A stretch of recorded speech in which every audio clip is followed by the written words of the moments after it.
Chess friends, I hope you are doing well. Today, chess developers released a new chess engine called Princess Chess AI, which has recently been published and is currently playing in the TCEC Chess Championship. I played against it at the 4000 Elo level, and this game is completely miraculous because I sacrificed my knight. I will share the opening tactics and mid-game strategies, so, let's get started without wasting any time. I started the game with d4, and rather than playing d5, Princess just played knight f6, after c4, she could have played d5 e6 or g6, but she chose d6, followed by knight to d7. This is a very unpopular opening but is often played in the Grandmaster Championship at FIDE. Therefore, after knight c3 and e5 came on the board, she wanted to exchange all of the pieces to trade queens early in the game. However, I was not keen on this move, so I played e4, after she played c6 to protect these squares and also open up the queen's file. I just played bishop e2 and castled short. After a few moves, I played h3 to prevent any sort of attacks. Princess decided to exchange in the center and played knight to c5 to put more pressure on the e4 pawn. Therefore, I played queen to c2 to protect that pawn, and she played rook e8, placing the rook on this half-open file where she could exert more pressure. Noticing that Princess had a very small center for her king, she needed to move back her bishop and attack the pawn. Therefore, I played bishop e3, and bishop f3 followed in the game. You can see that my pieces were protecting that pawn while her knights, along with the army general, were attacking the pawn camp. So, what did Princess do? Princess decided to play queen e7 to put more pressure, and of course, she didn't capture the pawn with her queen, she just wanted to open up the bishop diagonally and join her rook as soon as possible. I then played rook e1, putting the rook in front of the opposing rook, and noticing that black's king structure with the bishop was very locked, Princess decided to strike me with a5. She tried to attack on the queen side because her king side was very locked and fragile. Her wit and ingenuity were evident as she tried to find a way from a different angle, like a mathematician solving problems with different formulas and rules. After a few moves, we saw g6 to develop the bishop on g7 and gain access to this strong diagonal because the bishop was stuck. A couple of moves later, I moved my bishop back to e2, and you could see that the pawn on e4 became very weak and fragile, but the problem for Princess was that she could not capture the pawn on e4. It was like a trap set by me, putting bananas on the floor where monkeys might arrive to take the banana, but it would be a trap to catch the monkey. Likewise, if she captured the pawn, I would first capture the knight, and after queen takes e4, bishop g5 would arrive. You can see that her queen would have no squares to escape, every square would be blocked by the pawn, knight, and bishop. The queen would be locked in a coffin. Therefore, the best move for black would be to capture the knight on d4, but that wouldn't change the position because I could play bishop f3, attacking the queen, with the rook creating significant pressure, like an atomic bomb. And if you want to save the queen, as most chess players might think, I could capture the rook first, after bishop h6 check, followed by king f6, rook takes d4 would arrive, with the idea of playing rook f4, trapping the black king, who would have no escape. The game would be over. But don't worry, when Stockfish is here, let me provide you an inspirational quotation. It's better to have nobody than to have someone who is half there or doesn't want to be there. So, going back to the position, we discovered that capturing the pawn on e4 was a very bad choice. Princess knew this because she was intelligent enough to calculate all these moves.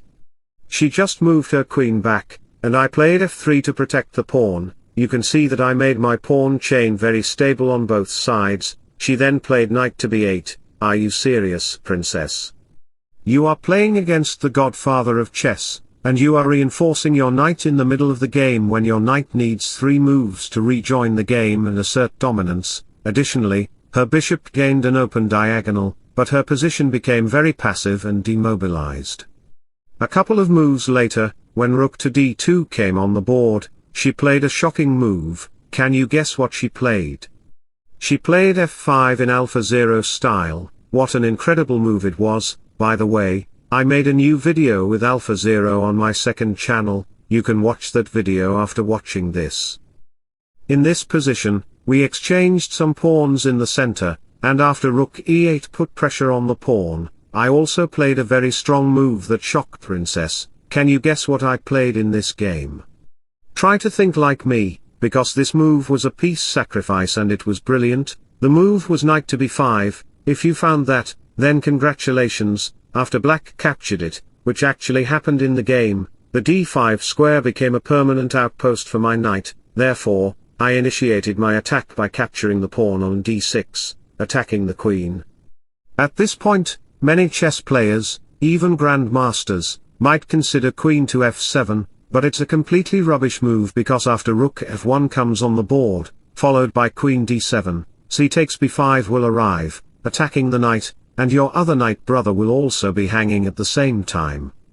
Therefore, black might think of capturing the knight on the c3 square, but that wouldn't matter because your king would be very insecure, like all the bodyguards fighting in various places while the VIP becomes very insecure. Bishop to c4 check would dominate the board. After king moves, queen takes c3 will arrive, and you can see that these three pieces would dominate your position. You would have nothing to do. The only thing you could do is play queen to g7, but it would also be a vulnerable move because I could again play a brilliant move. Can you guess that move? Try to think and tell me in the comments. And if you cannot find that move, then let me guide you. Notice that bishop to e5 can pin the queen, but the problem is that the rook on e8 is protecting that square, so how can I deflect the black rook?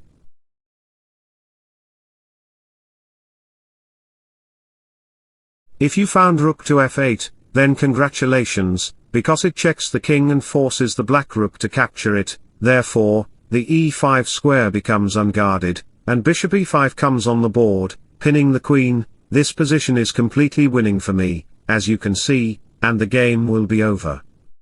Going back to the position, we discovered that any queen move to protect from the bishop is a very bad choice. That's why princess played bishop to h6, because she is intelligent enough to calculate 10 to 15 moves ahead. So we have queen g3 followed by queen g7, putting pressure on the knight and the rook simultaneously, but the problem for me is that I still cannot protect the rook, because black can simply play b4, putting more pressure on the knight. These knight brothers will be protected, and black will have an extra piece to win the game. Do you remember, I sacrificed one piece a few moves ago?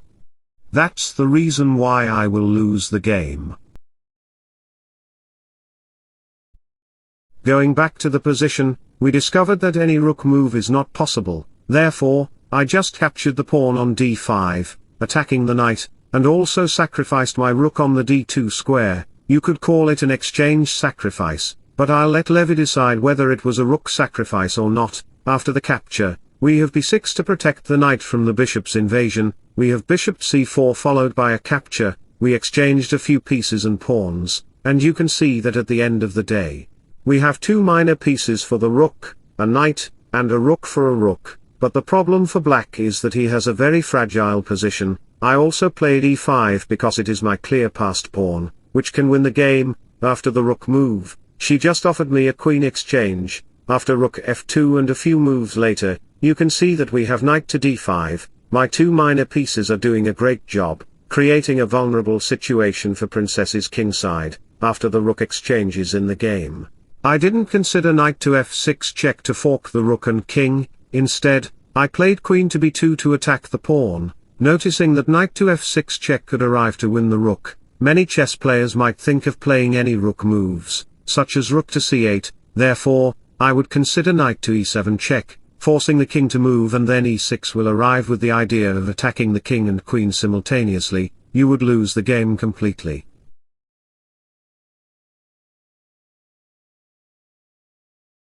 Therefore, any rook moves, including rook a8, are not possible. We have knight to e4, and after a few moves, we have queen to d4, attacking the knight and creating a passed pawn.